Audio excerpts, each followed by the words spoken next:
अगर दुनिया के इतिहास में ये दावा किया जाए कि लोगों की सबसे ज्यादा जानें इसी शहर के लिए ली गई है, तो ये कहना गलत ना होगा दोस्तों, क्योंकि दोस्तों हिस्ट्री में जितनी ज्यादा जंगें इस शहर को पाने के लिए लड़ी जा चुकी हैं, इतनी ज्यादा जंगें शायद ही किसी और शहर के लिए लड़ी गई होंगी। और दोस्तों इस शहर के बारे में ये भी मशहूर है कि इस शहर का हर हिस्सा हर जगह पाक साफ यानी पवित्र और मुकद्दस है, और इस शहर को इस दुनिया के तीनों ही इब्राहिम धर्मों के लोग जैसे कि यहूदी, ईसाई और मुसलमान भी हद से ज्यादा मुकद्दस यानी पवित्र मानते हैं। और दोस्तों यहूदी धर्म के हिसाब से हमारी दुनिया की शुरुआत इसी शहर से हुई थी। यहाँ तक कि हजरत इस्माइल अलैहिस्सलाम को उनके वालिद यानी हजरत इब्राहिम अलैहिस्सलाम ने कुर्बान करने की तैयारी भी इसी शहर से शुरू की थी, और इसी शहर में वो दीवार भी मौजूद है जिसको यहूदी लोग सबसे ज्यादा पवित्र मानते हैं। दोस्तों ये वही दीवार है जो वेस्टर्न वॉल या दीवारे गिरिया के नाम से भी मशहूर है। दोस्तों ये दीवार उसी हैकले सुलेमानी का बचा हुआ हिस्सा है कि जिसको हजरत सुलेमान अलैहिस्सलाम ने हजारों साल पहले जिन्नातों से बनवाया था। दोस्तों अगर ईसाइयों की बात करें तो इनका ये मानना है कि इसी शहर में हजरत ईसा अलैहिस्सलाम की पैदाइश हुई थी और उनको सूली पर भी इसी शहर में चढ़ाया गया था, और ईसाइयों का सबसे खास चर्च भी यही मौजूद है। और दोस्तों अगर मुसलमानों की बात की जाए तो अल अक्सा नाम की वो मस्जिद जिसको इस्लाम धर्म में तीसरी सबसे पवित्र जगह मानी जाता है, यानी मक्का शरीफ और मदीना शरीफ के बाद मुसलमान अगर सबसे ज्यादा अहमियत किसी जगह को देते हैं तो वो यही जगह है। इसके अलावा मुसलमानों के लिए ये शहर सबसे पहला किबला है, क्योंकि काबे से पहले मुसलमान इसी शहर की तरफ मुँह करके नमाज पढ़ा करते थे। मुसलमानों के हिसाब से जब आखिरी पैगंबर यानी हजरत मोहम्मद सल्लल्लाहु ताला अलैहि वसल्लम जब मेराज के सफर पर गए थे, तो इसी शहर की मस्जिद यानी अल अक्सा के अंदर पैगंबर हजरत मोहम्मद मुस्तफ़ा सल्लल्लाहु ताला अलैहि वसल्लम के पीछे सभी नबियों ने नमाज पढ़ी थी।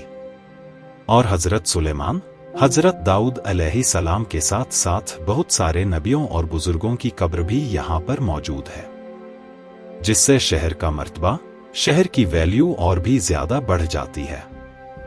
दोस्तों शायद इसी वजह से इस शहर को पाने के लिए बीते इतिहास में मुसलमानों और ईसाइयों के बीच जंगें होती रहती थी, और इनकी ये जंगें सिर्फ 15 या 20 साल तक ही नहीं चली, बल्कि कई सालों तक चलती आई, और आज के जमाने में भी इस शहर को पाने के लिए ये जंग हो रही है।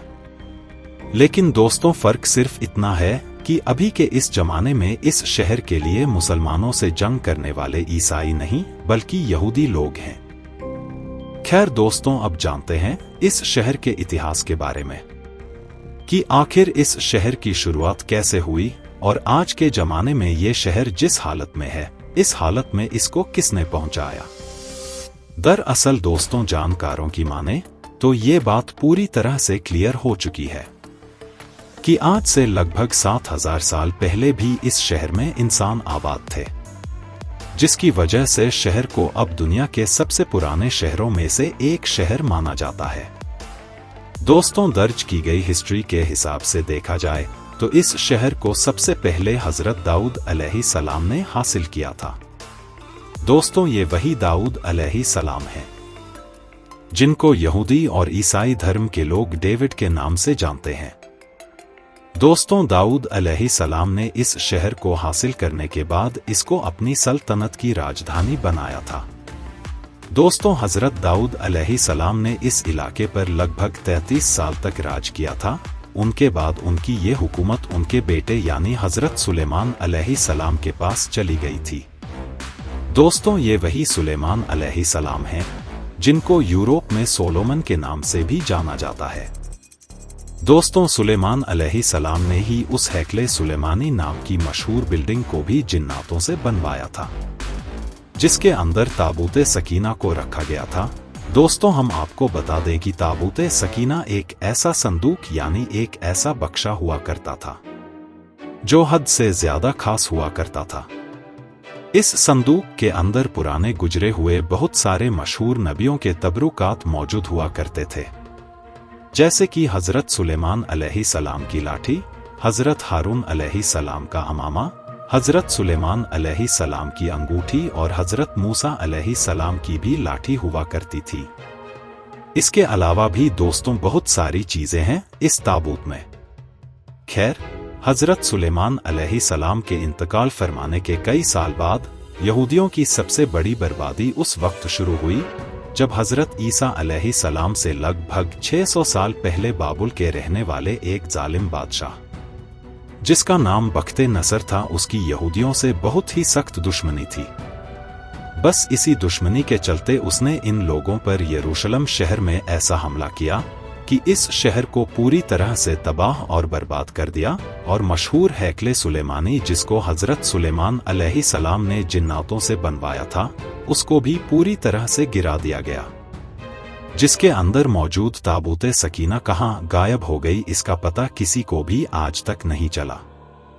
दोस्तों, हैकले सुलेमानी के गिरने के बाद बस एक दीवार ही बच गई, जहां आज जाकर सारे यहूदी रोते हैं और इसे वेस्टर्न वॉल या दीवारें गिरिया कहते हैं।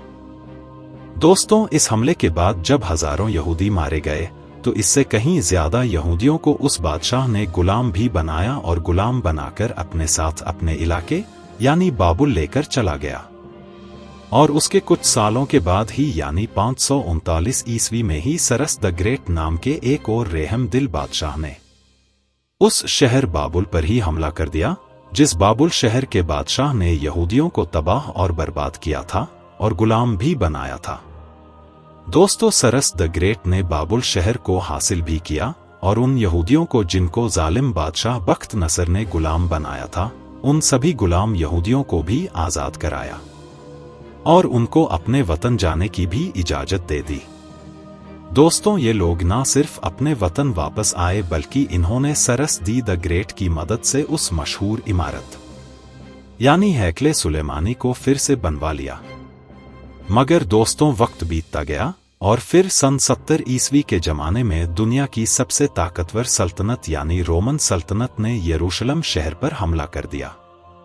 दोस्तों, रोमन शहंशाह टाइटस जब इस शहर में घुसा तो उसकी फौज ने इस पूरे शहर में आग लगा दी।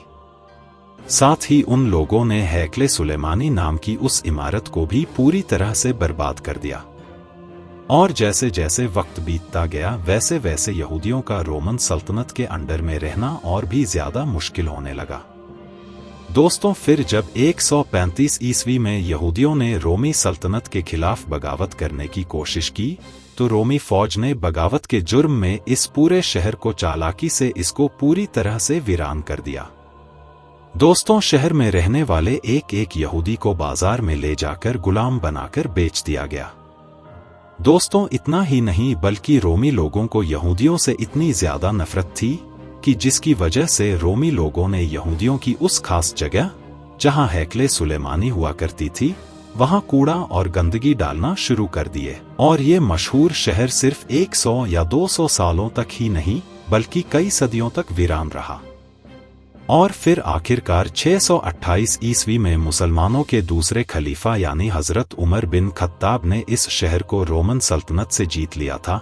इसके बाद लगातार एक लंबे वक्त तक ये शहर मुसलमानों के ही अंडर में रहा।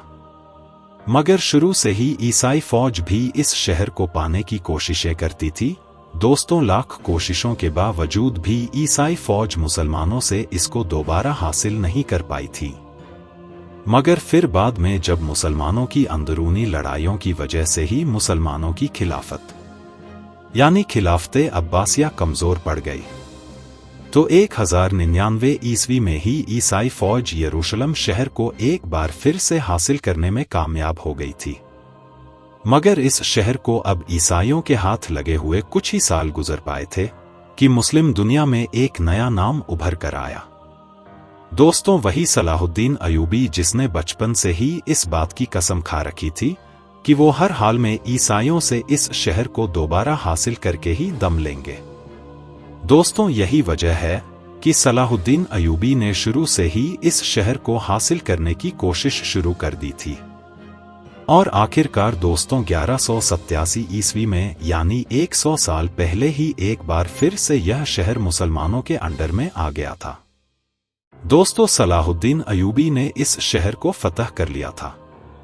इसके बाद भी दोस्तों, इस शहर को पाने के लिए ईसाइयों और मुसलमानों के बीच कई जंगें लड़ी गई, मगर लाख कोशिशों के बावजूद भी ईसाई लोग दोबारा इस शहर को मुसलमानों से नहीं छीन सके और अगले लगभग 600 से 700 सालों तक लगातार ये शहर मुसलमानों के अंडर में रहा।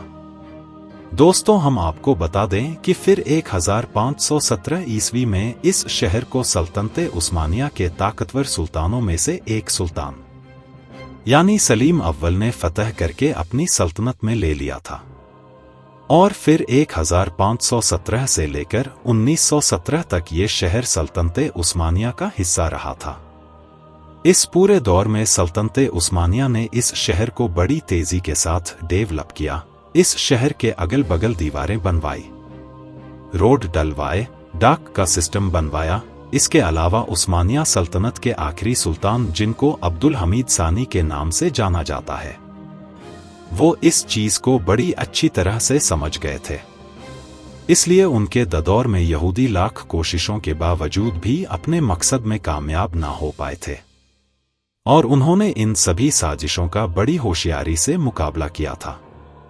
मगर दोस्तों, अब्दुल हमीद सानी के बाद सल्तनते उस्मानिया हद से ज्यादा कमजोर पड़ गई और 1917 में आखिरकार ब्रिटिश एम्पायर ने सल्तनते उस्मानिया के इस हिस्से पर यानी फिलिस्तीन पर कब्जा कर लिया और इसके बाद यहूदियों को अलग अलग इलाकों से बुलाकर फिलिस्तीन में जमा करना शुरू कर दिया गया था। सबसे पहले 1947 में यूनाइटेड मिशन की तरफ से उस बंटवारे की मंजूरी दे दी गई थी, जिसके हिसाब से आधा फिलिस्तीन के यहूदियों को दिया जाना था जबकि आधा फिलिस्तीनियों को दिया जाना था। लेकिन दोस्तों, धोखाधड़ी करते हुए फिलिस्तीन को दो हिस्सों में बांट दिया गया। तो उन्होंने इस फैसले को रोकने की भरपूर कोशिश की और इजराइल के खिलाफ जंग का ऐलान भी कर दिया था, मगर इजराइल के साथ यूरोपियन मदद होने की वजह से अरब देश इस जंग को जीत ना सके और वहीं दूसरी तरफ इजराइल ने 1947 के जंग में बाकी बचे हुए यरूशलेम के दूसरे हिस्से पर भी कब्जा कर लिया था। दोस्तों, हम आपको बता दें कि 1947 में यूनाइटेड नेशन की तरफ से किए गए बंटवारे की वजह से आज भी दुनिया के लगभग सभी देश इजराइल के पूरे यरूशलेम शहर पर कब्जे को गलत मानते हैं। मगर उसके बावजूद भी इजराइल देश ने न सिर्फ पूरे यरूशलेम को अपने कंट्रोल में ले रखा है, बल्कि फिलिस्तीन के भी ज्यादातर हिस्से पर कब्जा कर चुका है। दोस्तों, मुसलमान के खिलाफ कुफ्फार के दिल में किस तरह से दुश्मनी कूट कूट कर भरी हुई है। फिलिस्तीन अंबिया की सरजमीन होने के अलावा मुसलमान का पहला किबला भी है। मेरे दोस्तों, अब जरूरत सिर्फ इस बात की है कि सारे मुस्लिम देश एक हो जाए और यहूदियों की ईंट से ईंट बजा दे, क्योंकि यहूदी ना सिर्फ फिलिस्तीन पर कब्जा करना चाहता है, बल्कि वो मस्जिदे अक्सा को शहीद करके इसकी जगह थर्ड टेम्पल यानी हैकले सुलेमानी बनाना चाहते हैं। तो मेरे भाइयों, आप लोग वहां के मुसलमानों के लिए दुआएं करें और मस्जिद अल अक्सा की फतह की अल्लाह से इल्तिजा भी करें। खैर दोस्तों, अल्लाह के वास्ते आप इस वीडियो को अपने कुछ करीबी लोगों में शेयर जरूर करें।